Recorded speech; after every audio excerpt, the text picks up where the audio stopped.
Eu tinha 17 anos. Eu morava com a minha mãe, que estava deprimida desde que meu pai faleceu alguns anos antes. Nós não estávamos realmente falando um com o outro. Senti-me solitária e deprimida. Minha única irmã havia saído de casa para começar sua vida adulta. Um dia, decidi acabar com o meu sofrimento e engoli todas as caixas de remédio que minha mãe havia acumulado para tratar sua depressão. Adormeci muito rapidamente, mergulhando em um sono pesado. A certa altura, tive um pesadelo em que estava sozinha no espaço.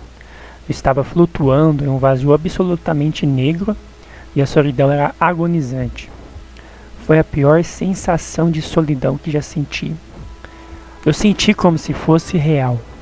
Achei que precisava de alguém, que não poderia ficar sozinha ali por toda a eternidade. Então, o rosto de um amigo apareceu em um canto daquele espaço e o pesadelo parou. Acordei devido à vibração forte e desagradável e perturbadora na minha cabeça. Mas de repente parou. Então eu abri meus olhos e descobri que estava presa na frente da parte superior do meu guarda-roupa, que fica no canto do meu quarto. Era dia. Naquele momento, tive certeza que estava acordada, mas eu não entendia por que meus olhos estavam na frente da parte superior do guarda-roupa, cerca de 6 pés acima do chão. Às vezes, eu usava óculos com pouca correção aqui, mas minha visão era muito precisa. Pude ver muito mais detalhes, como no papel de parede e no guarda-roupa do que antes, mas parecia muito real para mim, já que eu estava no quarto onde tinha adormecido. Então, me vi na minha cama, mas reagi quase como se fosse outra pessoa. Não entrei em pânico, mas não entendi. Eu brevemente entretenho a ideia de que eu poderia estar morta, mas isso era tudo. Naquela época, e até pouco tempo atrás, eu estava convencida de que a alma não existia.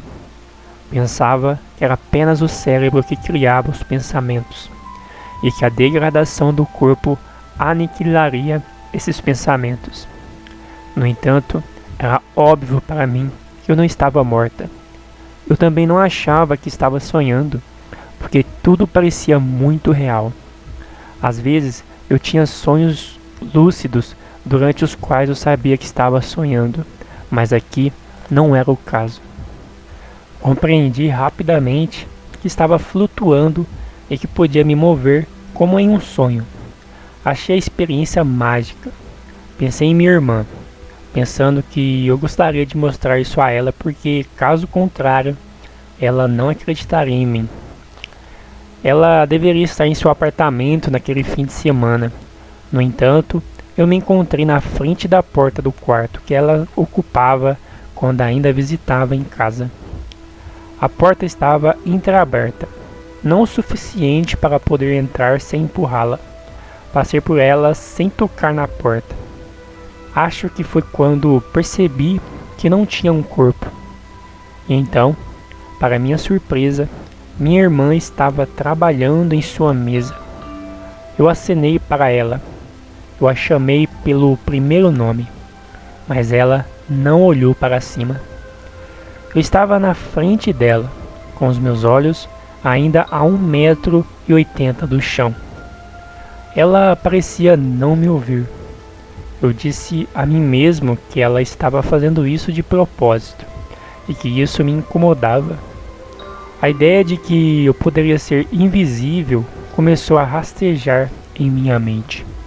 Eu estava começando a perceber que ela realmente não podia me ouvir e nem me ver. Um buraco negro se abriu em seu quarto, no ar. Eu não confiava muito nisso. Então, mudou sua aparência e tornou-se luminosa. Isso me tranquilizou um pouco. Então, me aproximei. Cheguei então a uma caverna escura com cerca de 7 a 10 pés de largura e 7 pés de altura. Flutuei sem pensar até a frente desta caverna. Nas paredes havia milhares de fotos em sépia de pessoas que não reconheci. Quando me aproximei, vi que algumas das fotos eram azulejos transparentes, atrás do qual os rostos de pessoas de outro mundo se aproximavam para conversar, ou apenas observar o que acontecia naquele túnel. Não reconhecia aqueles rostos, exceto um. Era meu pai. Ele não parecia feliz em me encontrar lá. Ele parecia estar lutando para chegar perto. Parecia que algo estava segurando. Eu me preocupei com ele. Eu continuei seguindo em frente de qualquer maneira. Então, eu ouvi um firme não, em uma voz masculina desconhecida atrás de mim. Eu ainda continuei em frente, e então ouvi aquela voz repetir, mas com mais autoridade: pare. Parecia-me que a pessoa que falava comigo hesitava em se dirigir a mim em inglês ou francês. Não sei por que tive essa sensação. Sou francês e na época meu único inglês era o que aprendi na escola. Nesse ponto, a experiência parou e voltei ao meu corpo. Acordei e me senti mal. Inspecionei a parte de cima do guarda-roupa. Eu me perguntei como eu poderia ter me encontrado lá.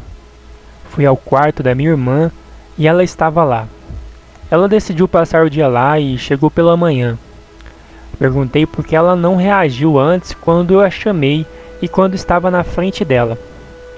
Ela respondeu que estava sozinha. Eu insisti que tinha estado lá. Ela me disse que eu tinha sonhado. Ela parecia bastante exasperada por eu não acreditar que era apenas um sonho. Parei de falar com ela, dizendo a mim mesmo: sei que não estava sonhando. Eu entendi que ela não acreditou em mim porque a experiência parecia tão louca. Eu mesmo não teria acreditado nela se ela tivesse me dito isso. Mais tarde, naquele dia, eu disse a ela que estava preocupada com o nosso pai, porque eu o tinha visto naquele sonho e ele não parecia bem. Claro, ela me disse que era apenas um sonho. Eu senti que falar sobre ele poderia ajudar a melhorar sua situação.